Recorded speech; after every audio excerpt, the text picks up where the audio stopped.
আসসালামু আলাইকুম। সো এর আগের টিউটোরিয়ালে আমরা আমাদের যে লিস্ট আছে এগুলো জাস্ট স্ট্রিং হিসাবে স্টোর করছি এবং এই জায়গায় কিছু পাসই করি নাই। সো এটা আমরা এখন ফিক্স করব। সো এই যে লিস্টটা আছে এই লিস্টটাকে জেসন করার জন্য আমাদেরকে আলাদা আরেকটা কাস্টম একটা সিরিয়ালাইজার তৈরি করতে হবে। সো এর জন্য আমরা নতুন একটা কোটলিন অবজেক্ট নেই। সো কাস্টম লিস্ট সিরিয়ালাইজার এবং এটাকে আমরা কে সিরিয়ালাইজার এবং লিস্ট অফ লং সো এটা দিয়া ইমপ্লিমেন্ট করি, মেম্বারগুলো ইমপ্লিমেন্ট। সো এই জিনিসটা আমরা আমাদের এই লিস্টের ক্ষেত্রে এখন ব্যবহার করতে হবে, যেমন সিরিয়ালাইজারের ভিতরে।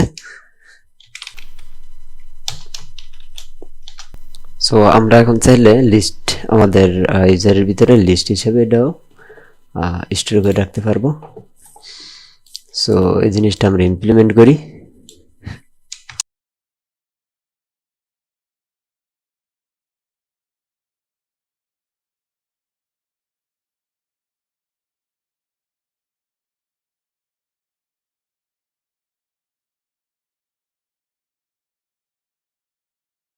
আমাদের যে ইউজার রিপোজিটরি আছে এর ভিতরে পরিবর্তন করতে হবে। আমরা যখন স্টোর করব তখন এই জায়গায় ইউজার ক্লাসটা আমরা এটা রিড করার সময় না, আমরা যখন স্টোর করব ক্রিয়েট ফাংশন আমরা এই জায়গায় এইভাবে স্ট্রিংটা না দিয়ে জায়গায় জেসন স্ট্রিংটা স্টোর করব, Jason dot encode two string, এবং এই জায়গায় লিস্ট কাস্টম লিস্ট সিরিয়ালাইজার, এবং আমরা ইউজার ডট ইনবক্স এবং দ্বিতীয় লাইনের ক্ষেত্রে ইউজার ফ্রেন্ডস। সো এই দুইটা জিনিস আমাদের ক্রিয়েট ফাংশনটা আমাদের আপডেট ফাংশনের মতো। সো আপডেট ফাংশনও আমরা এই দুইটা দিয়ে দিলাম।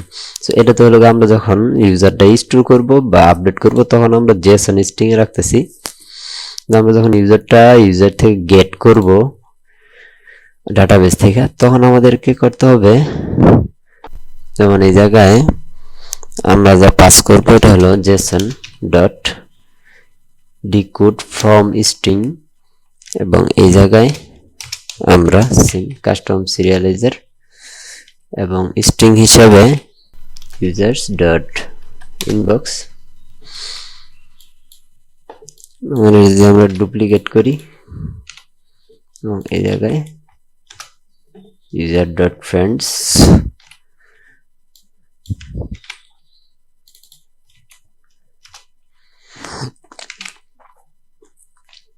সো আশা করি এটা ঠিকঠাক মতো কাজ করবে। এই জায়গায় কোনো সমস্যা হলে এটা আমরা পরবর্তীতে চেক করব। সো এটা হলো ডাটাবেজের ক্রাউড অপারেশনের ফাংশনালিটিটা কমপ্লিট এখানে। সো আমাদের ইউজার তৈরি করা, আমি এই জায়গায় নতুন একটা এমডি ফাইল, একটা টেক্সট ফাইলের মতো একটা ফাইল তৈরি করছি, এবং এই জায়গায় আমরা দেখবো যে আমাদের আসলে আমাদের কি ধরনের রাউট আমরা এক্সপেক্ট করতে পারি। সো রেজিস্ট্রেশনটা অলরেডি করা আছে, ভেরিফাই ইমেল এটা আমি একেবারে শেষে করব। সো আমরা চাইলে ইমেল সেন্ড করতে পারি। ইউজার যখন রেজিস্ট্রেশন করবে আমরা ইউজারের ইমেলে ইউজারকে একটা ইমেল পাঠাবো এবং ইমেলে কোড দিতে পারি, কিন্তু আমরা যেহেতু একেবারে সিম্পল এটা, সো এর ভিতরে কোনো ইমেলই নেই, সো এই অপশনটা নাই। এরপরে আছে লগ ইন, এবং আমরা ইউজার ব্লগ তৈরি করতে পারবে এই ধরনের একটা অপশন আছে, এবং আমরা অল ইউজারটা গেট করব, এবং এখানে আছে যে কোনো একটা ইউজারকে ফ্রেন্ডস হিসাবে অ্যাড করার একটা ফাংশনালিটি। প্রথমেই হলো গেট অল ইউজার। সো এই যে জায়গায় আমরা রিড করতেছি, আমরা আরেকটা সাসপেন্ড ফাংশন তৈরি করি। So suspend function gate all user, এবং আমরা লিস্ট অফ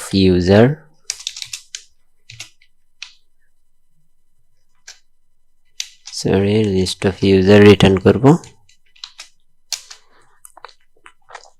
এবং আমরা এই জায়গায় খেয়াল করলে দেখবেন এই জায়গায় প্রতিটা ফাংশনে ডিবি কিউরি রিটার্ন করতেছে। আমরা এই ফাংশনটা একবার দেখি। সো এটা হলো একটা জেনারিক ফাংশন। সো এটা রিটার্ন টাইপটা জেনারিক, আমরা যে কোনো টাইপ দিতে পারি, এবং এটার ভিতরে দেখবেন একটা করোটিন রান হইতেছে, এবং এটা রিটার্ন টাইপ এই করোটিন ফাংশনে যে এটা রিটার্ন করতেছে আমার এই ফাংশনে সেম রিটার্ন করতেছে। আর এই ফাংশনটা একটা সাসপেন্ড ট্রানজ্যাকশন, এবং এই ব্লকটা এটার ভিতরে কল করতেছে। সো ডিসপ্যাচার ডট আইও বা করোটিন একটা রান করতেছে আর কি, যেন করোটিনটা সহজভাবে রান করা হয় এই কারণে এটা তৈরি করা, এটা বাই ডিফল্ট তৈরি করা ছিল, আমি ওইটাই ব্যবহার করব ডিবি কিউরি। সো আমি আমার এই ফাংশনে যে এটা রিটার্ন করব আমার ডিবি কিউরিও সেম রিটার্ন টাইপ হয়ে যাবে অটোমেটিক। সো এখন আমার যা করতে হবে দেখবেন রিটার্ন দেওয়ার প্রয়োজন নেই, user dot select all dot map. So এই জায়গায় যেহেতু আমার কোনো কিউরি দেওয়ার প্রয়োজন নেই কারণ আমি সবগুলো ইউজারই চাইতেছি, সো এই জায়গায় ম্যাপের ইউজার যে এটা আমরা কপি পেস্ট করি। এখন আমাদের গেট অল ইউজার এটা হয়ে গেছে। এরপরে আছে ফ্রেন্ডসদের ব্লগ, আমরা এখনো ব্লগই পাই নেই, সো এটা আলাদা হিসাব। সো আমরা এখন কোন একটা ইউজারকে ফ্রেন্ডস হিসাবে অ্যাড করার ফাংশনালিটি তৈরি করি।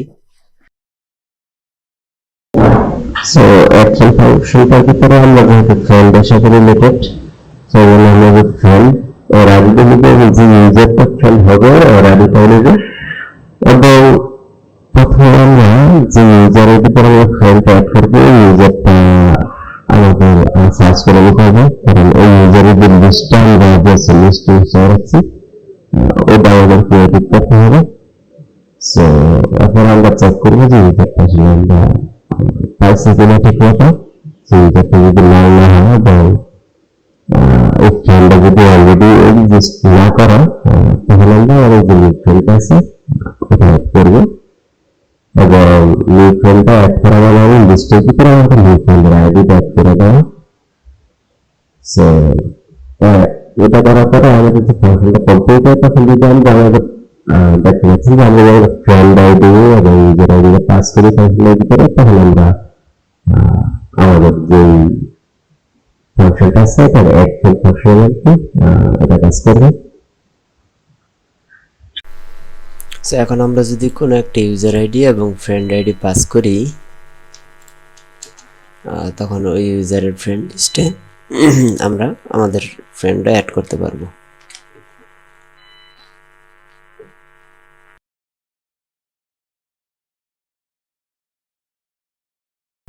আমরা এখন আমাদের যে ব্লগ ফাংশনালিটিটা আছে ব্লগ, সো ওই ব্লগ বিষয়টা দেখব, এজন্য আমরা এগুলা ক্লোজ করে দিই এবং নতুন আর একটা ফোল্ডার তৈরি করি জাস্ট সুবিধার জন্য। এবং প্রথমে একটা ডাটা ক্লাস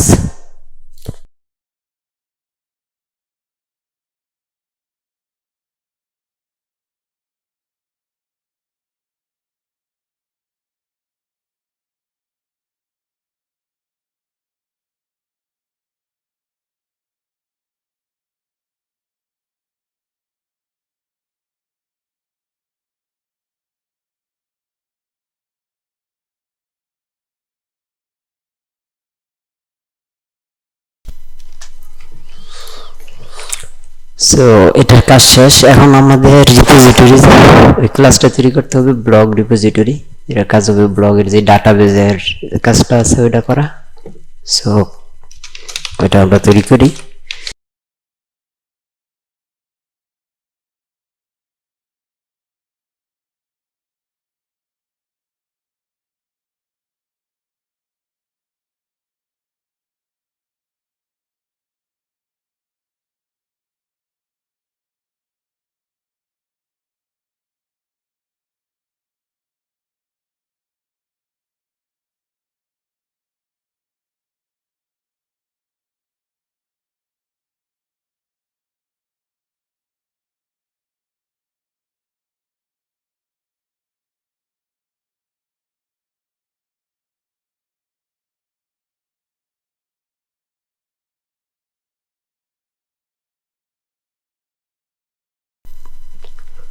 সো অথারটা হলো আমাদের ফরেন কি, সো এই জন্য আমরা এই জায়গায় চাইলে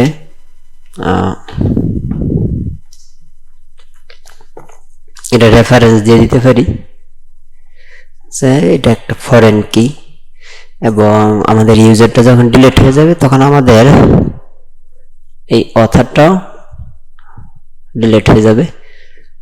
সো এর জন্য আমাদেরকে দিতে হবে এই রেফারেন্স, এবং এই রেফারেন্সের ভিতরে আমরা দিব যে ইউজার্স ডট আইডি, আমাদের যে ইউজার আইডিটা এটা হলো আমাদের রেফারেন্স ডট, এবং এর ভিতরেই অপশন আছে দেখবেন রেফারেন্সের যে কলাম, আমরা ওই কলামটা এই জায়গায় রেফারেন্স করে দিছি, এবং অন ডিলেট একটা অপশন আছে, ওই ফাংশনটা আমরা এই জায়গায় অ্যাপ্লাই করব। যদি আমাদের অন ডিলেট মানে আমরা যেটা রেফারেন্স করতেছি যে ইউজারটা যদি ডিলিট হয়ে যায় তখন আমরা কি করব। সো এটা টাইপ দেখতেছেন, সো এই জায়গায় দেখতেছেন রেফারেন্স অপশন ডট ক্যাসকেড। এর মানে হলো আমরা যদি কোনো একটা ইউজার ডিলিট করে দেই, ওই ইউজারের যতগুলা ব্লগ পোস্ট আছে সব অটোমেটিক ডিলিট হয়ে যাবে। সো এখন আমি আসলে ফাস্ট ফরওয়ার্ড করি এবং জাস্ট এক্সপ্লেন করব যে আমরা কোডগুলো কি করছি। সো এটার একটা init ফাংশন তৈরি করি। প্রথমে আসলে প্রত্যেকটা রিপোজিটরি বা টেবিল তৈরি করলে আমাদের একটা init ফাংশন প্রয়োজন, এবং এই ফাংশনটার ভিতরে আমরা যে স্কিমা ইউটিল আছে যেটা এক্সপোজ লাইব্রেরি থেকে প্রোভাইড করা, এটার মাধ্যমে আমরা আমাদের ডাটাবেসটা ক্রিয়েট করতে পারি। সো এটার ভিতরে অনেক ফাংশনালিটিও আছে, আপডেট এবং অন্যান্য কিছু যা ডাটাবেসের দরকারি। এবং এরপরে আমরা একটা ক্রিয়েট ফাংশন তৈরি করি। সো এটা আমরা একেবারে বেসিক একটা ক্রিয়েট ফাংশন তৈরি করতেছি। এর আগে দেখবেন আমরা একটা ডিবি ইউটিল একটা জেনারিক ফাংশন ব্যবহার করছিলাম। সো এই জায়গায় আমরা জেনারিকটা ব্যবহার করতাম না, এটা বাদেই ফাংশনটা তৈরি করলে দেখেন আমরা ব্লক টেবিল এবং এর ভিতরে ডাটাটা ইনসার্ট দিতে পারতেছি। এবং এই ইনসার্ট ফাংশনালিটির একেবারে শেষে দেখবেন যে একটা আইডি রিটার্ন করে। সো এবং এই জায়গায় দেখতে পাচ্ছেন যে লাইকস দিয়ে এটার ভিতরে আমরা লিস্টটা রাখছি, আর ইনসার্ট ফাংশনালিটির শেষে দেখতেছেন একটা আইডি রিটার্ন করতেছে। আমরা চাইলে এই আইডিটা কোনো একটা ভ্যালুর ভিতরে সেট করি। সো সেম কাজটাই আমরা এতক্ষণ করতেছিলাম ডিবি কিউরি একটা জেনারিক ফাংশনের মাধ্যমে। সো এই জায়গায় দেখবেন সাসপেন্ড ডিবি কিউরি জেনারিক ফাংশনটা আমি তৈরি করি। সো এটা একটা করোটিন একটা ব্লক রিসিভ করব, এবং এই করোটিন ব্লকটা আমার এই ফাংশনের ভিতরে এক্সিকিউট হবে যখন আমরা এই ফাংশনটা যে কোনো জায়গা থেকে কল করবো। এবং এটার রিটার্ন টাইপটা আমাদের যে ফাংশনের রিটার্ন টাইপ অটোমেটিক ওইটাই সেট হয়ে যাবে। সো এটা একটা নিউ সাসপেন্ড ট্রানজাকশন, এটা করোটিনের ভিতরে আমরা ব্লকটা রান করি। যেই ডিবি কিউরিড আছে এটা একটা জেনারিক ফাংশন, এটা যেন আমরা সহজভাবে সব জায়গায় ব্যবহার করতে পারি। সো এই জায়গায় এখন আমরা রিটার্ন টাইপ দিলাম একটা ইন্টিজার, এবং এখন যদি আমরা আমাদের ডিবি কিউরি ফাংশনটা দিই তাহলে দেখবেন অটোমেটিক আমাদের যে কিছু কোড আছে যেটা আমাদের প্রতিবারই ক্রিয়েট করার কথা ছিল dispatcher.io সাসপেন্ড ফাংশন, সো ওইগুলো আর প্রতিবার তৈরি করার প্রয়োজন পড়ে নাই। এরপরে আমরা অন্যান্য যেই ক্রাড অপারেশনের ফাংশনালিটিগুলো আছে সো ওইগুলা একটার পর একটা তৈরি করি। প্রথমে আসলে গেট অল ব্লক, সো এই ফাংশনটা সিলেক্ট অল কিউরির মাধ্যমে আমাদের যতগুলো ব্লক আছে এগুলো রিটার্ন করবে। এবং দেখতেছেন লাইকস এর ক্ষেত্রে আমি এটা জেসন দিয়ে কনভার্ট করতেছি, কারণ এটা আমরা লিস্টে একটা স্ট্রিং হিসেবে স্টোর করছিলাম।